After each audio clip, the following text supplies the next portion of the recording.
On ne peut pas présenter le gouvernement sans citer le Rwanda. Et même et qui tue les Martin Luther King. Ils prétendent qu'on va développer un pays en guerre. Ça c'est d'abord. Le deuxième aspect que j'ai souligné est que toutes les quatre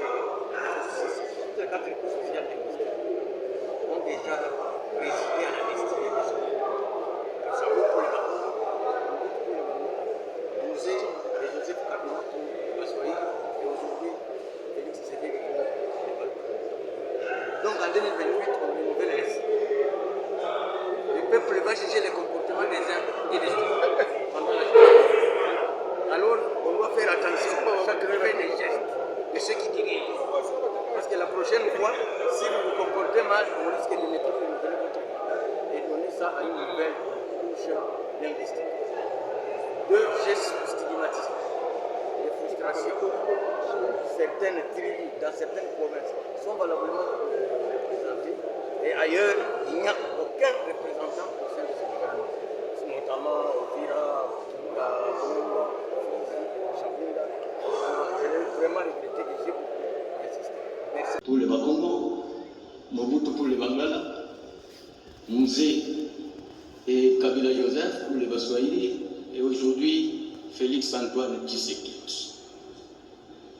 Ça signifie que en 2028, on va renouveler le cycle. En 2028, on va renouveler le cycle.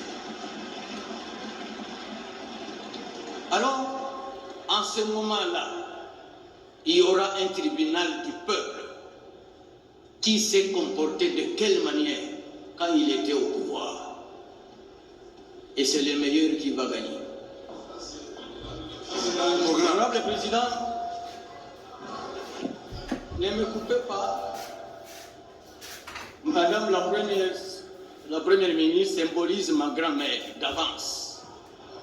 Donc elle a toutes mes bénédictions. Mais, Honorable Président, on est ici aussi pour éduquer notre peuple. Les frustrations ont déchiré beaucoup de pays. Beaucoup. Le cas du Mali, avec les Touaregs au nord, ils ont créé la Zawad. Aujourd'hui, ici au Cameroun, les anglophones, ils ont créé l'Ambazonie. Alors j'ai fait une petite recherche. J'ai identifié toutes les grandes tribus du Grand Nord, les Mongo, les Mbouza, les Ngwaka, les Bangala. Je trouve que tous sont représentés dans ce gouvernement. Tous. Ils sont là. Mais quand je descends chez moi, je ne vois aucun Mourega, aucun Moufoulirou, aucun Moubembe. Je me pose la question, qu'est-ce que nous faisons encore partie de ce pays? Je crois que mon message est passé. Mais il y a quelqu'un dans la salle qui m'a apaisé. C'est pourquoi j'ai mis un peu d'eau. Sinon j'allais exploser. Alors, je voudrais parler du programme du gouvernement.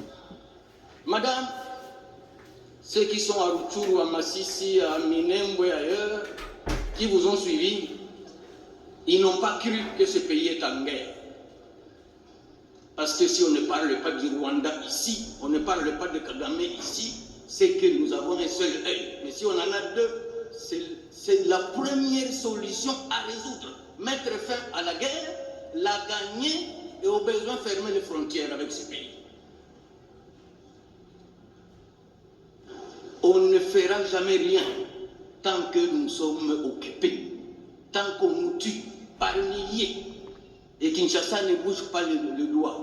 Dieu merci, j'ai vu mon ami Kabongo, on lui invite à de venir VPM à la défense, c'est un grand ami à moi, on va vous accompagner.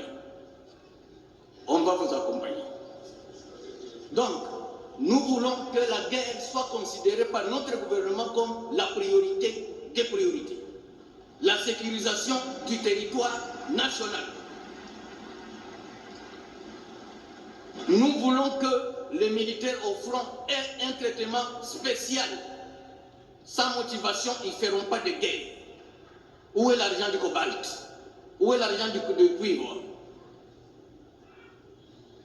Au village, honorable président, quand on connaît déjà les sorciers, il devient vulnérable. Alors les gens ne savent pas quel est le sorcier de notre pays. C'est l'Union européenne. C'est l'Union européenne.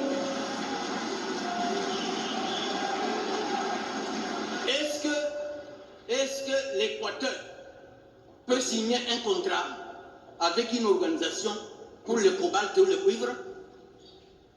L'Équateur a du cuivre? C'est dans le programme. Je vais y aller, président. Je dis qu'un peu, c'est ça mon rôle aussi. Donc l'Équateur ne peut pas signer un contrat du cuivre ou du cobalt. Le Kivu ne peut pas signer un contrat pour le caoutchouc. Comment l'Union européenne signe avec le Rwanda, qui ne produit que le café et le thé pour l'exploitation des minéraux? Et nous nous taisons comme si c'était un fait banal, anodin.